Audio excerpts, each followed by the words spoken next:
Stamina is one of the most important things in this game, because if you run out of stamina, you literally can't do anything. It takes about 2 seconds to reach the white line, and 4 seconds to recharge fully.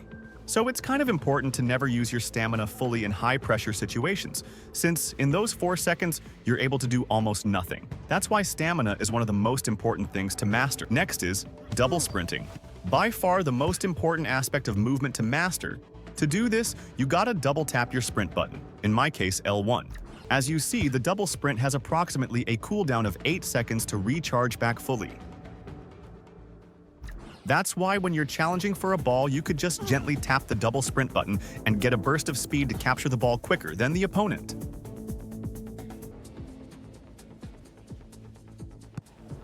When you're sprinting with your character, you are not as precise as when you hold down L2 in my case, and when you are in dashing mode. As you can see, you are way more lined up to go for a challenge or to block a shot from an opponent. This is a great way to correct your character and line it up for the ball.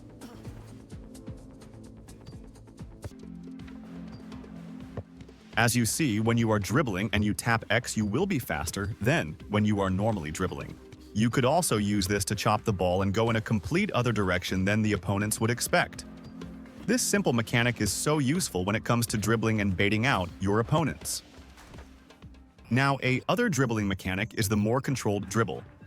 When you press L2 and X, you will be more controlling the ball. You can go in every direction with this.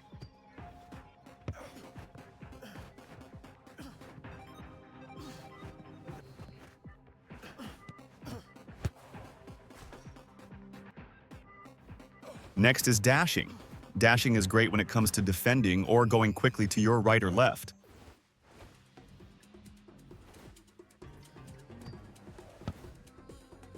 You could also use this to get a scoop on the ball, since the hitbox will still take the ball with you when you dash past the ball.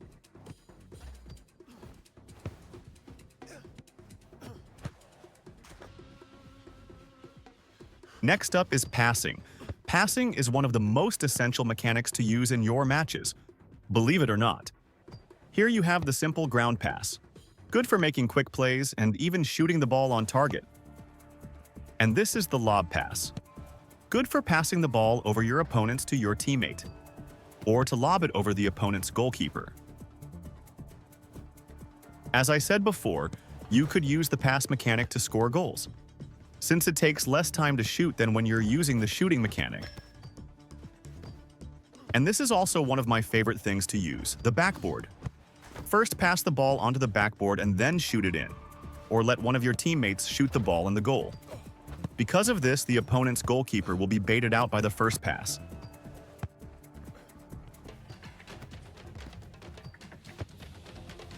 Now, other ways to give a more powerful pass to your teammates is using the shooting mechanic to pass. You could even add a spin to your passes in this way with the Magnus effect.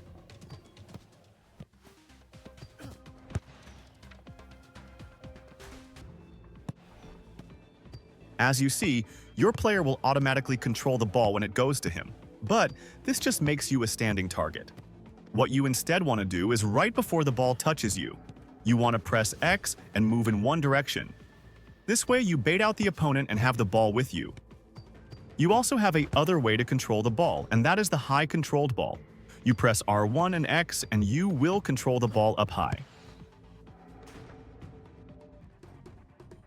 Shooting. Probably one of the most important things in this game, there are a lot of different ways to shoot. You have the normal shot.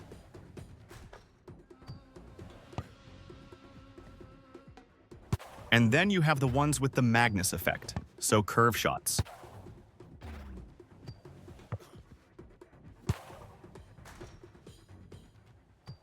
Now you could also add a downwards effect to your shot like this.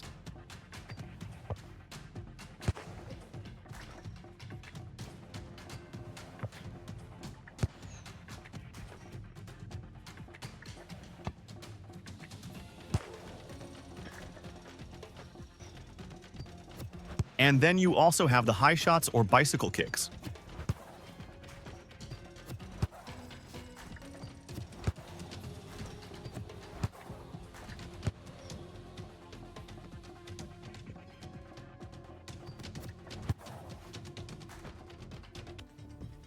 Goalkeeping is also really important. Please, when you're goalkeeping, press the L2 button or hold it to line up your keeper. This way, it's way easier to make a save. Now remember, you can dive to your left or right, or you can jump straight.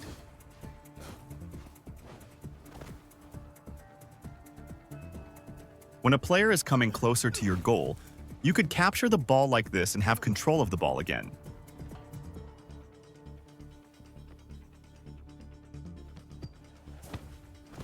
As a goalkeeper, you're also the one who can create plays or openings with the shooting button. Shoot it forward to a teammate so they can score.